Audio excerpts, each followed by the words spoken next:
Hello viewers, এই গরুটি আমি গত পরশু ক্রয় করেছি। আজকে থেকে একটু প্রপার কেয়ারিং শুরু হয়েছে। ওর ওজন আনুমানিক হয়তো 40 থেকে 50 কেজি হতে পারে।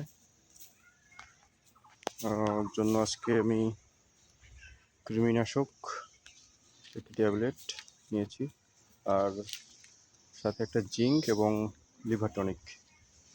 আজকে থেকে প্রথম ডোজ শুরু। আপাতত শেখাচ্ছে একটু মজা করে।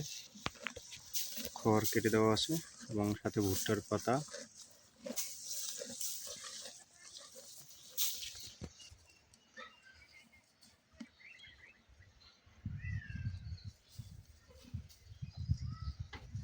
এক মাস পরে রেজাল্ট হবে।